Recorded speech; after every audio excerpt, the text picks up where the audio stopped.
mccharty. I'm a Director of Action Sustainability.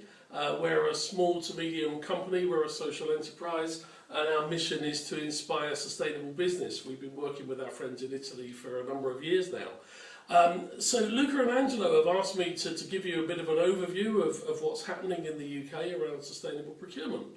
I think I can say that there is definitely a growing impression, a need, an acknowledgement from businesses and public sector in the UK that in order to deliver on sustainability objectives, you need a more sustainable supply chain.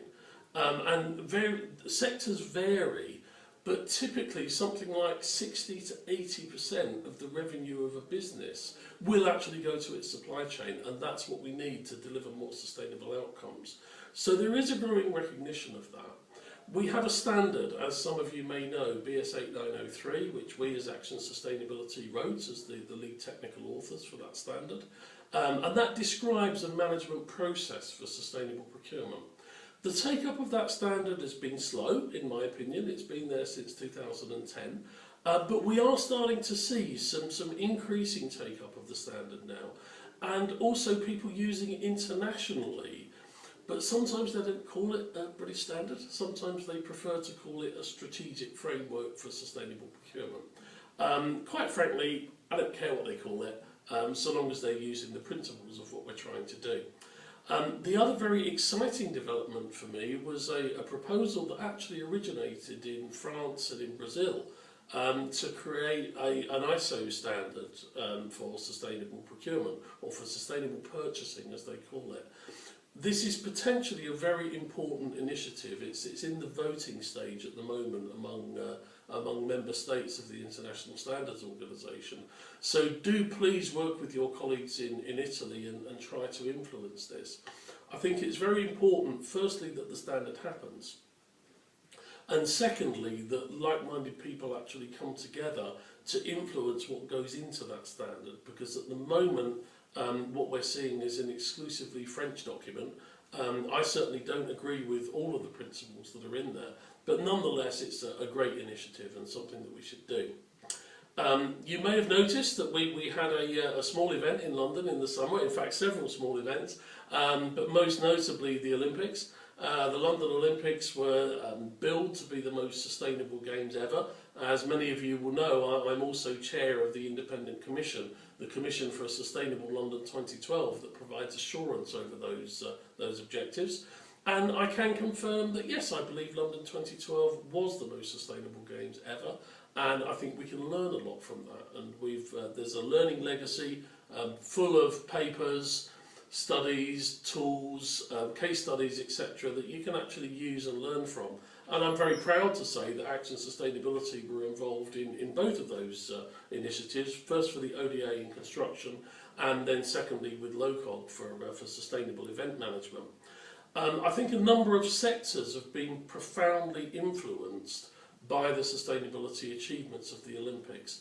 Certainly in the construction sector, I'm seeing some major steps forward. In the food sector, event management, and also transport. London Olympics were the first public transport games, and surprisingly for all of those of you that have visited London, the transport actually worked really well. But I think the Olympics has also highlighted some challenges going forward. If we look at labour standards and workers' rights in supply chains, particularly for merchandise, London 2012 did not perform very well, and I think we've unearthed a number of areas where our current view of best practice, particularly things like using ethical databases and audits, simply do not work. So we need to find a new form of best practice. There's also been a lot of controversy about ethics and supply chains, and in particular the ethical standards of sponsors for very high profile events. Once again, I don't think this is something that London 2012 solved, but it did identify some of the problems. So I'm starting a piece of work now with the Institute of Human Rights and Business, which is a global institution which is chaired by John Ruggie, the Harvard professor that was the author of the Ruggie Report, to look at how we might address that through major events. It's very early days, but a very exciting initiative. I'd like to talk to you about the Supply Chain School in the construction industry. This is a collaborative initiative between 6 major construction contractors, and we have a number of other major contractors waiting to join this initiative, working together to deliver an online learning environment for their supply chains. So the idea is that we have a common set of objectives, a common set of impacts that we want to address, a common view across the contractors as to what their priorities are in different areas of their supply chain, different supply categories.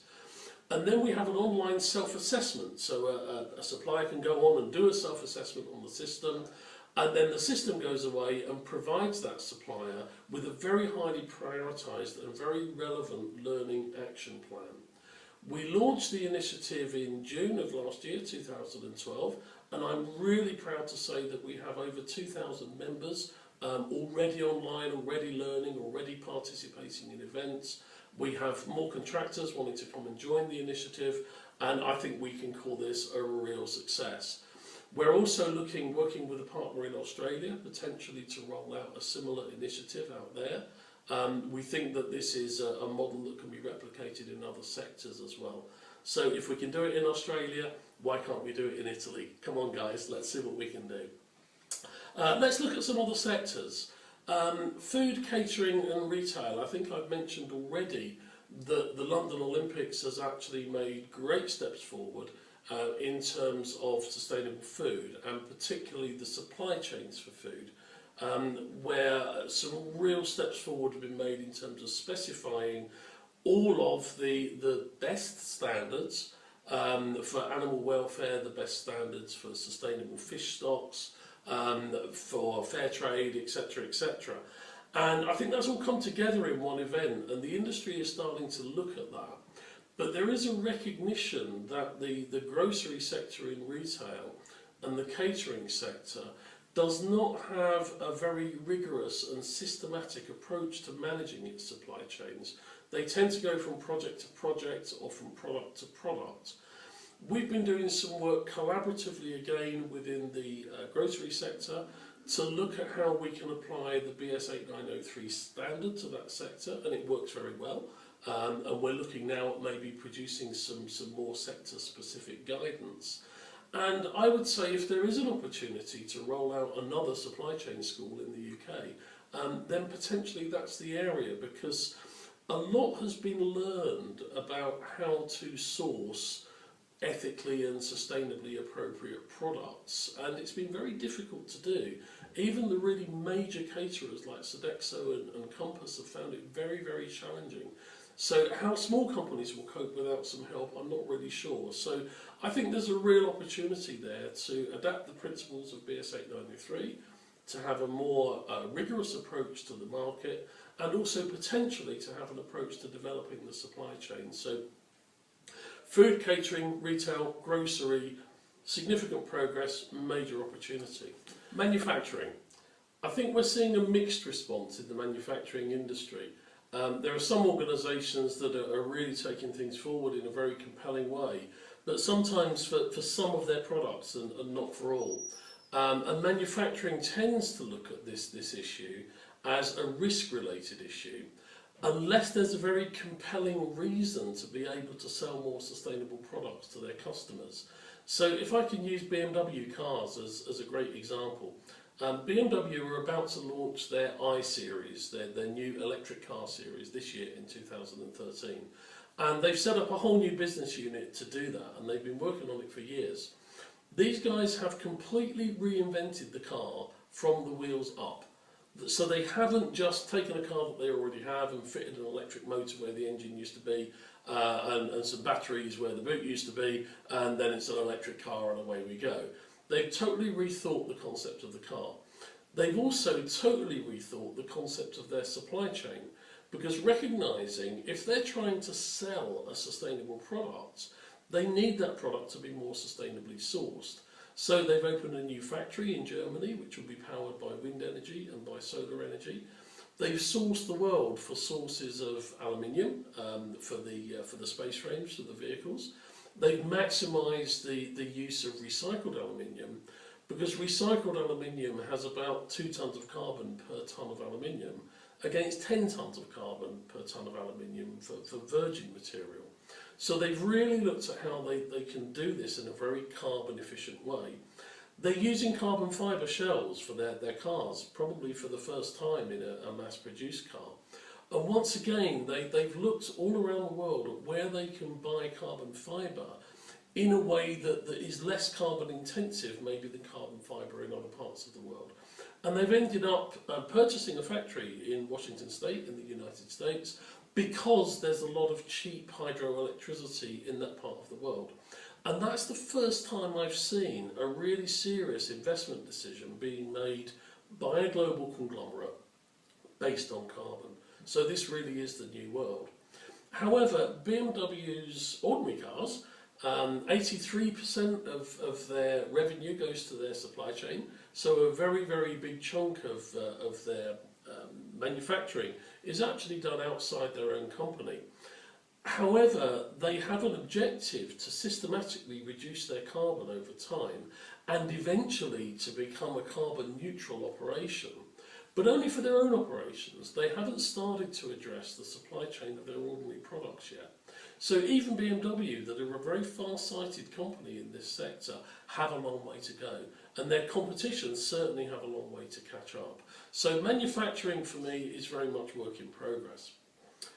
Aerospace and defence. I think this is a sector that doesn't have a compelling reason to be more sustainable. It's not necessarily on the agenda of their employees, of their shareholders, or even their customers. However, we are starting to see the Ministry of Defence in the UK and the Department of Defence in the United States demand more sustainable products, more efficient products, more carbon efficient products, products that can actually be used in a more effective way, and also looking at some of the ethical sources of those products, particularly looking at conflict minerals. So we're starting to see some manufacturing companies in the sector respond to this, despite not really having a compelling reason to do it, and also despite the fact that they're actually, this is a sector very distracted by defence cuts, the sector is shrinking, and there are major challenges around costs. Finally, I'd like to talk about the property sector. We see this as a major area of growth and realisation. Once again, that property companies tend to be quite small. They often employ a very small number of people, but they look after a portfolio of property valued at billions or tens of billions or even hundreds of billions of pounds or euros. So therefore they need to rely on the supply chain to help manage their risks and to help manage a more sustainable future. So we're starting to see particularly the high-end property companies now at the top end of the market starting to understand that sustainability should be and could be part of what they offer. Partly because they have risks related to unsustainable or unethical products in their supply chain that ultimately are supporting the very lavish lifestyles of rich people against the backs of poor people. But also we're starting to see a leap of faith, if you like, in some property companies that believe that they will derive greater value from their property portfolio in the future if it's more carbon efficient, if it's more waste efficient, if it's using more sustainable materials. There's no firm evidence out there at the moment to say whether this is or is not the case. So the property business either believes or it doesn't believe that a sustainable future will support greater values for them going forward. Some organisations, I'd take British Land probably as a very good example of a visionary company that's taken that forward. Other property sector companies are looking for the evidence. How do I know that if I build a more carbon efficient building, I will get more rent for it in 20 or 30 years' time, or its capital value would have increased more in 20 or 30 years' time? My message to them is you're never going to prove it, guys. You will only recognise it in 20 or 30 years' time when your business has failed and others have succeeded. So I think the property sector is starting to wake up and smell the coffee, as they say, and I think they really have an opportunity to drive their supply chains in a more sustainable way. So I'd like to conclude just by talking about three things that I'm really excited about. Thing number one, I'm very, very excited about the Supply Chain School. It's been a huge success since we launched it less than 6 months ago, and I think it has fantastic potential to really change the construction industry, not just in the UK, but also in other parts of the world. I think it has potential to be replicated in other sectors. I love it because it's primarily online, but there are people involved as well. So it's a whole mixture of deliverables. It's a top-down initiative from the main contractors, and it's starting to get the supply chain very excited about the competitive advantage related to sustainable procurement. I'm very excited about the ISO standard. I took a risk 3 years ago now when I put a lot of resource from our community interest company into developing a standard for sustainable procurement. Not because anybody paid us to do it, but because we thought it was the right thing to do. And I'm delighted to see that the take-up of BS 8903, but I am concerned that it's a British standard, so it's not recognised internationally. It's a guidance standard, so officially you can't audit against it or get any certification against it. So I think there are things that can be improved, and I think that the opportunity to turn all of this into an international standard is a great one, but it comes with risks as well, because I think we may end up with the wrong type of standard, and I'd urge you to really come and join us and start to influence this. The third thing that I'm really excited about is the potential possibly to work with the Institute of Human Rights and Business, with large organisations like the IOC and FIFA, looking at major sporting events and the opportunity for major sport to actually make a difference in terms of not only the environmental performance, but also raising the ethical standards of the businesses that actually get engaged in that. And I know you guys over in Italy last year had a fantastic session on sport and sustainability, and I was there speaking at your conference, and I met some wonderful people, so I know that's a great initiative over there for you. I wish you well with that initiative, and hopefully you can join me in March.